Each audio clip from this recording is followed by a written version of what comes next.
Psixikalik energiyangiz yuqori bo'lganda, andan haqiqiy o'zingiz bo'lib, erkin ozod yashay olasiz. Yaxshimisiz qadrli do'stim, men sizning qalb do'stingiz Ajmal Ma'lum. Sizning bu leksiyalarni davomli anglamoqchi bo'lganingizdan intayin xursandman.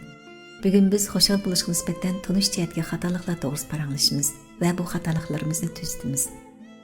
Ya'ni ko'ngilsizlikdan qochib xushallikka intilish hamma odamda bor bo'lgan o'rtaq alaylik. Siz ko'ngilsiz yo'liqqanda sizda tug'um bo'lgan bir xil qarshilik shakllanadi.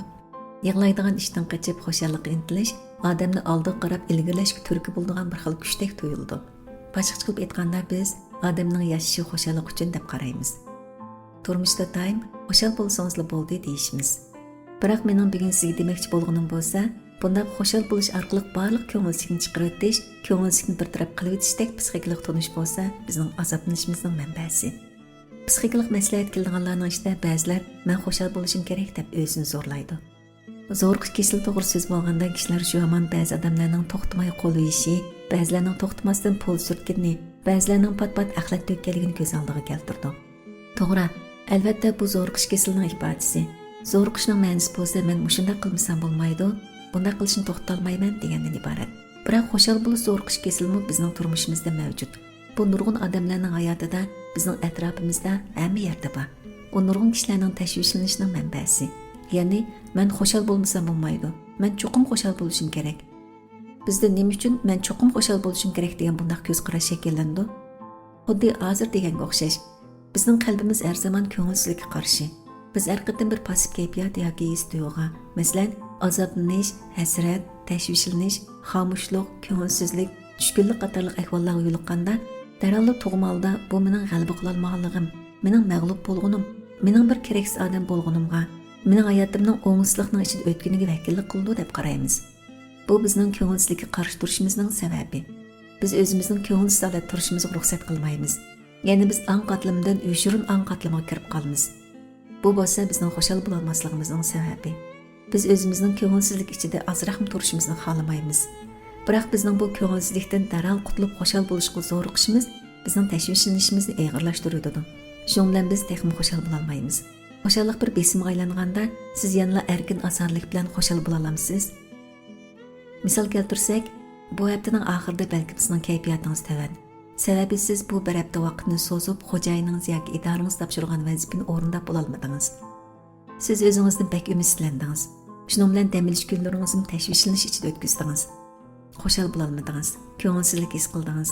Dam olish kunlaringizni tugatib dushanba kun keldi. Bu kun sizning kayfiyatingiz texim nachar.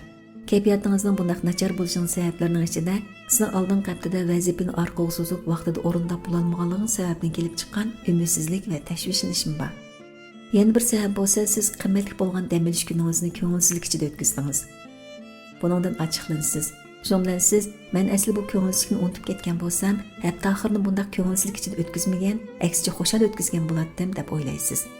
Men sizga haqiqiy bir hikoyani so'zlab beray. Bir xonim kelib bunday dedi. Mening kichik vaqtimda dam olish kunlari qilishni eng orzu qilgan ishim bo'lsa, opam dadam bilan bog'chaga berib o'ynash edi. Biroq mening opam bilan dadam bak aldirash. Shunga dam olish kunlari chiqib birga aylangan vaqtimiz bak oz edi. Bak tezda bog'chaga berishga vaqt chiqarsaqmi, lekin ba'zida yo'lda ketib o'tib, opam bilan dadam kichikkina ish uchun talashib qolatdi. Natijada biz butun kun ko'ngilsiz bo'latdik. Ba'zida bog'chaga yetib bormay turiblar, ular urushib uyga qaytib ketadi. Buning bilan intayin qattiq umidsizlandim. Har qatim bu ishni o'ylaganda men uzundan beri kutgan xushallik shu vaqtda bechit bo'lgandek tushunatdim. Keyin men to'y qildim, bolalarim bo'ldi. Yo'lishim bilan bolalarni elib o'ynatgan chiqqanda men bu kichikkina ish sababidan yo'lishim bilan talash-tartish qilatdim. Yo'lishim ba'zida diqqatsizlikdan tez suratda yo'lda bir yo'lni xato minib qo'yadigan bo'lsa, men ochiqlab yerilib ketadiganday bo'lib qolatdim. Hatto bu holat bir kun davomlashib, men tinchlana olmaydim. Kayfiyatim nachar holatda shu bir kun o'tkazatdim. Men uningdan nima uchun bunday ochiqlanganligini so'radim. Chunki yo'lishim xato yo'l minib bizning xushalligimizni buzdi, dedi u. U bu vaqtda o'zining kichik vaqtida ota-onasi bilan birga o'ynaga chiqqan vaqtga shu ko'ngilsiz oyoqlashgan sayildagi bilan o'xshash his tuyg'uda bo'lgan. Yo'lishning tezrat yo'lda bir yo'lni xato minib qo'yganligi sababdan kelib chiqqan bu ochiq asli uning xushal bo'lishga zo'riqqanlik sababidan bo'layotdi. Uning mukammal bo'lgan xushallikqa intilish sababidan bo'layotdi. Chunki u ichki dunyosida shu vaqtda nuqsonsiz bo'lgan bir xushallikka erishgisi bor. Uning xushalligi bundaq tuyuqsiz buzilgan osal bir holatga tushib qolg'isi.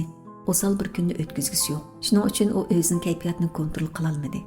Meningcha u kichik vaqtida ota-onasidan bunday iqtidor yo'q. Chunki bir talash-tortish ularning butkul ko'ngil etish planini yo'q qilib etgan. Biroq uningda bo'lsa hozir bu xo'shallikni amalga oshirish mumkinchiligi bor. U paranglish jarayonida o'zining bu tarafini bayqagandan keyin bu xo'shallikning ishda kamchilikning bo'lishiga yo'l qo'ysam bo'lamdi deb o'ylashga boshladi. Ya'ni bizning xo'shallik bo'lgan zo'r qishimiz azroq bo'lsa, agar biz turmushimizda ba'zi bir ko'ngilsizliklarning bo'lganligini qabul qilsak, biz xo'shallik ichiga texmo oson kirib kelalaymiz.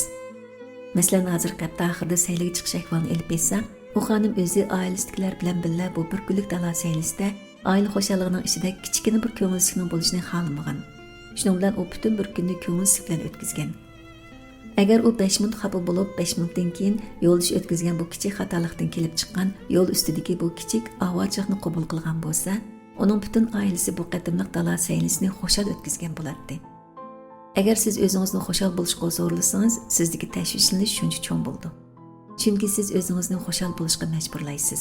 O'zingizga xo'shallik erishishning ko'rsatkichini bekitib olgan. Shunga o'zingizdan cho'qim xo'shal bo'lishim kerak deb talab qilasiz. Xo'shallik sizning joyliqingizga aylandi. Sizning yukingizga aylandi. Mushu sababdan siz intayin ko'p psixikalik energiyangizni sarf qilib o'tasiz. O'zingizni intayin xo'shallikni qoplaysiz. O'zingiz va boshqalarga yolg'on so'zlaysiz. Ya'ni men intayin xo'shalman. Men intayin yaxshi yashayapman deysiz. Undaqda biz qana qilgan chaqda xo'shallik bo'lgan bundaq zo'riqishni azayta olamiz. Aldı bilan biz ba'zi salbiy kayfiyatlarga nisbatan to'g'ri bo'lgan ko'z qarash kerakli.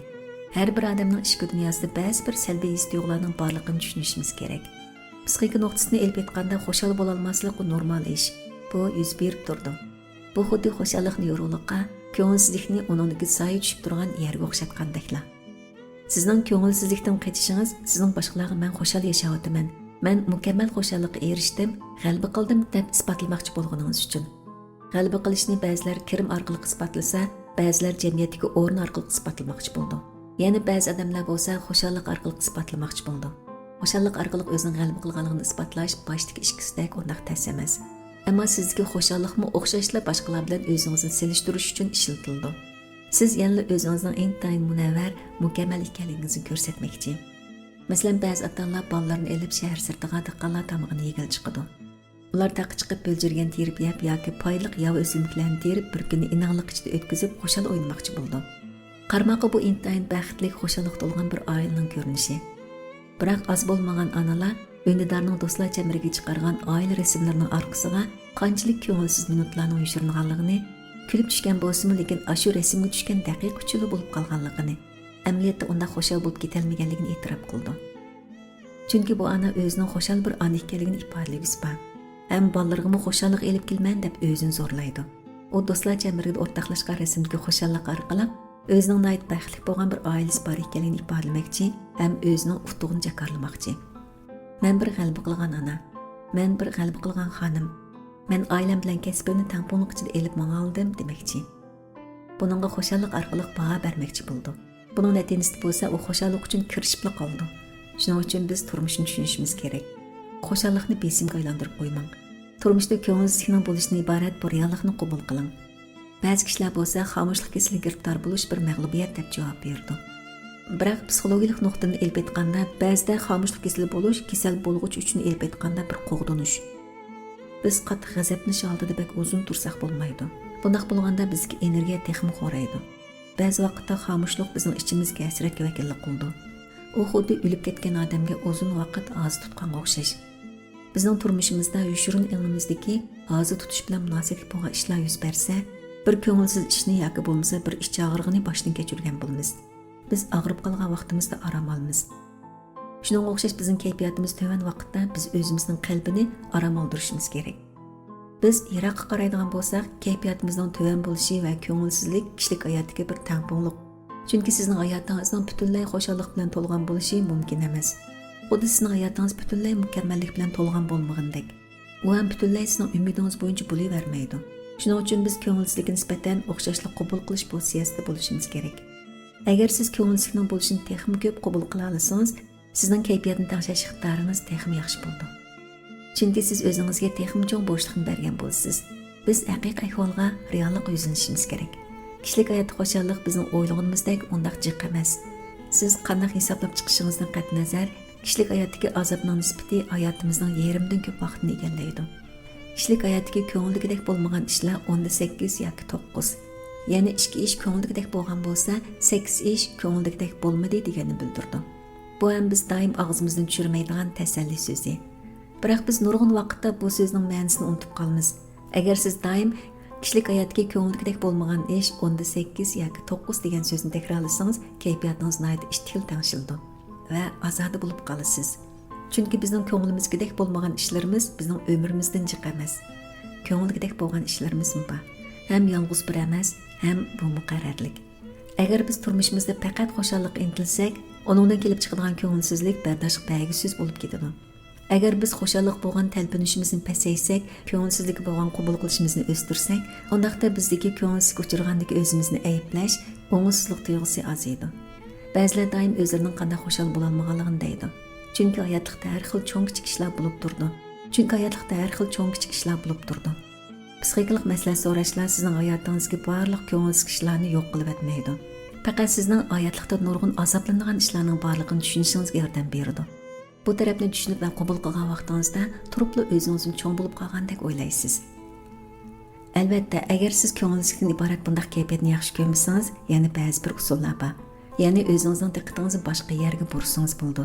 Sirtqa chiqib menib ko'ring yoki bo'lmasa boshqa ish qiling. Ya'ni siz kayfiyatni tizginlaydigan ishlarni qilib beqing.